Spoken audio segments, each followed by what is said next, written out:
Сонымен қайырлы күн әріптестер. Мен бүгін сіздерге білім класс платформасында күнтізбелік тақырыптық жоспарды қалай жүктеу керек екендігін көрсетейін. Ол үшін сіздер әкімшілік берген өз логин парольдарыңыз арқылы білім класс платформасына кіресіздер. Кіргеннен кейін бақылау тақтасы деген бар. Бақылау тақтасы арқылы мұғалімнің жаңағы өткізген осы аптадағы сабақтары бұл жерде көре аласыздар. Тақырыпсыз сабақтар тұр, өткізілмеген сабақтар, үй тапсырмасы жоқ сабақтар тұр. Астың жағына түсетін болсаңыздар, осы 3-ші аптадағы барлық пәндер тұр. Бұл пәндерді қарасаңыздар, мысалы әліппе өткізілді. Бүгінгі күнде әліппе өткізілмеген 12-сі. Одан кейін тақырыптық бұл түстен кейін болатындықтан осылай қызыл болып тұр. Мына жерде сұр түспен тұр, өткізілмеді деп. Ол әлі ертеңгі сабақ. Енді бұл КТЖ-ны бұл платформаға жүктеудің бірнеше тәсілдері бар екен. Мен сіздермен сонымен таныстырайын. Мысалы, математика және логика деген сабақ өткізілмеді деп тұр. Алдыңғы аптаға өтейін. Екінші аптада математика және логика өткізілмеді деп тұр. Вариатив сағат. Оның бұл жерде осы сабаққа келетін болсаңыздар, енді 6-сы күні 9-шы айдың 6-сы күні өту керек болған. Оны КТЖ-ны ең бірінші КТЖ жүктеу керек. Бұл жерде журналға өту және сабақ журналына өту деген тағы да екі батырма бар. Сабақ журналына өту деген батырманы басатын болсақ, ол жерде осы күнгі сабақ журналына өтеміз. Ал журналға өту осы кезеңдегі барлық сабақтарға өте алады екенбіз. Ал КТЖ-ға өту деген батырманы басайын. Математика және логика 1-ші А сынып деп тұр.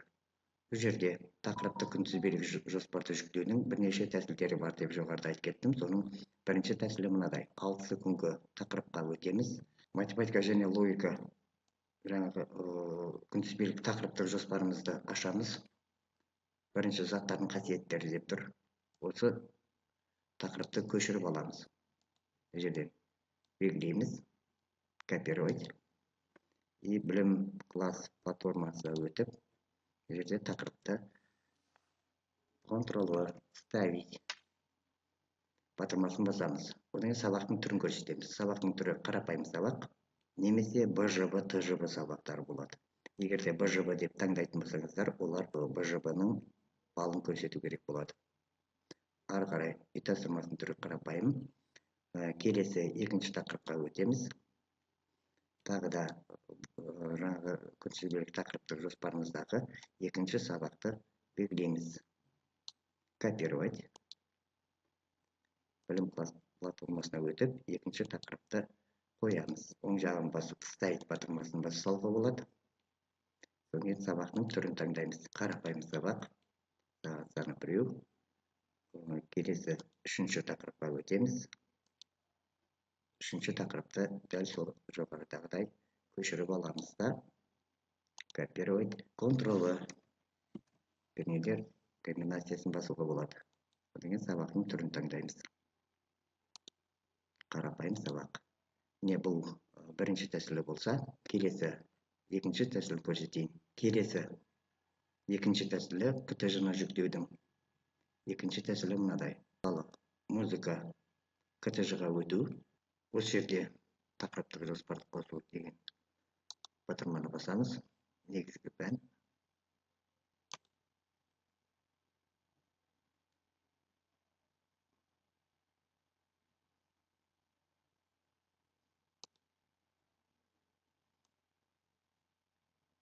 Бірінші сыныптар. Нұсқаны таңдаймыз. Музыка. Оқыту тілі. Қазақша. Жоспар саны 33 сағат. Сақтау батырмасын басамыз. Бұл жерде де дәл жаңағы тақырыптарды қосуды бір-бірден қосуға болады. Жоғарыда атап өткендегідей. Немесе бұл жерде өңдеуден бас тарту, ТЖ-ны импорттау. Басамыз.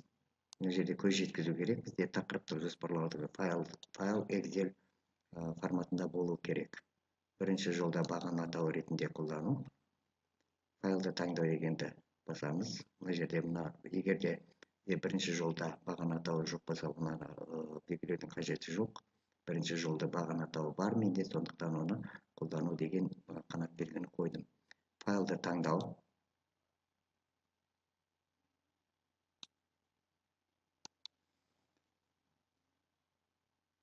Файлыңыз орналасқан жерді тауып аласыз. ктж импорт деген папкіде тұр, мен открыть деймін. Файлды көрсетеміз. Музыка бірінші сынып, міне Excel форматында алдын ала жасалған файлды таңдадық. Открыть батырмасын шертемін. Міне бірінші сынып музыка деген Excel форматында баған сәйкестігі көрсетіп тұр. Келесі батырманы басамыз. Бұл жерде баған тақырыпты көрсетіңіз дейді. Тақырып деп көрсетеміз. Сағаттар санын көрсетіңіз дейді. Сағаттар саны. Келесі батырманы шертеміз.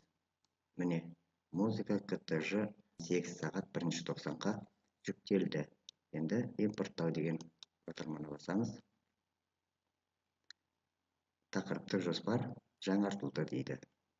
Яғни міне бұл жерден көріп отырмыз. Біздің 1-90-ға музыка пәніне 8 сағаттық ктж жүктелді. ктж-ны жаңа Excel форматында жүктеу үшін алдын ала мынадай Excelде тақырып, сағаттар саны номерін көрсетіп, тақырыптарды жазып, сағаттар санын жазып, алдын ала Excel форматында сақтап алуларыңыз қажет.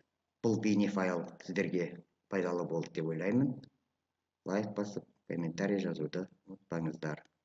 Келесі сабақта журналды толтыру, журналмен жұмыс жасау жөнінде айтатын боламыз. Назарларыңызға рахмет.